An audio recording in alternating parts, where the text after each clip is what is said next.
June 16, 2008, a date that would fracture a suburban family and hook a country. On that ordinary summer day in Orlando, 2-year-old Caylee Marie Anthony disappeared from the life she'd known. The next minutes and the months that followed would generate a chain of small events, conflicting stories, and forensic clues that ultimately formed the timeline the nation debated for years.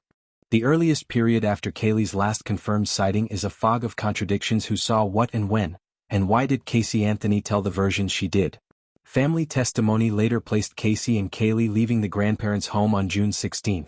Caylee reportedly told her mother she was taking Caylee to a nanny, an explanation that would later unravel. Within 2 days, the story had already splintered into multiple threads.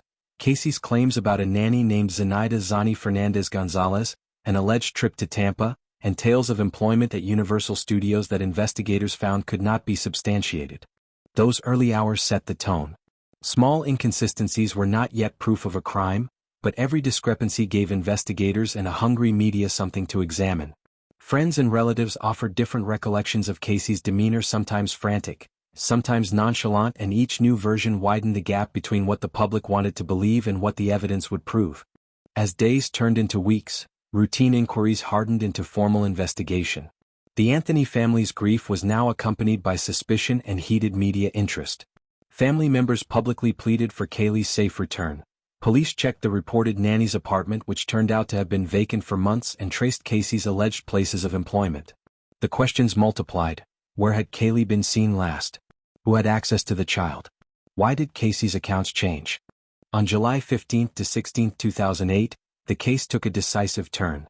Cindy Anthony reported her granddaughter missing after she and others detected a strong odor coming from Caylee's car trunk when George Anthony went to retrieve it from an impound lot.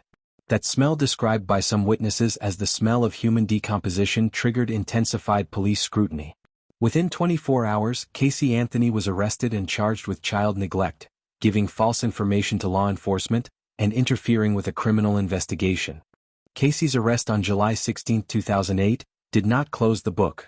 Instead, it opened a library of forensic tests, digital traces, and tactical maneuvers by both sides. Prosecutors interviewed friends, combed phone logs, and executed search warrants. The defense began to assemble an alternate narrative that would later hinge on reasonable doubt rather than certainty. In the weeks after the arrest, investigators pursued leads from online searches, vehicle inspections, and interviews with acquaintances. Some evidence would be interpreted one way by prosecution experts and another by defense witnesses, a recurring pattern that would come to define the trial. The same set of facts, seen through different lenses, could support irreconcilable stories.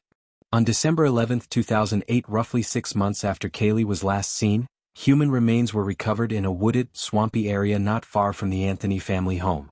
The discovery catapulted the case from a missing persons investigation into a death investigation and intensified nationwide attention. Forensic examiners would label the manner and cause of death as undetermined. Prosecutors would later argue for homicide by suffocation and the use of chloroform, while the defense maintained that Caylee accidentally drowned and that evidence was being misread. The recovered remains and related physical evidence, including the presence of duct tape fragments and traces cited by some experts, and the much-discussed scent noted by witnesses at the impound lot, became the battleground for competing reconstructions. For jurors, investigators, and the public, a single scene in a swamp became the focal point for months of testimony and analysis. After the discovery, the legal machinery shifted into overdrive.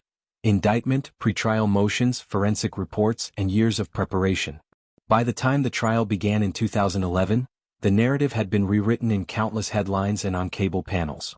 The prosecution presented a theory of deliberate harm, motive, opportunity, and a web of forensic clues, while the defense pressed its drowning hypothesis and attacked the interpretation of the physical evidence. The culmination came on July 5, 2011, when the jury delivered a verdict many found shocking. Caylee Anthony was acquitted of first-degree murder, aggravated manslaughter of a child, and aggravated child abuse, but convicted on 4 misdemeanor counts of providing false information to law enforcement. The verdict did not end the arguments, instead it reframed them. For some, the outcome was proof that the system had failed. For others, it was evidence that the prosecution had not met the burden of proof required by the law.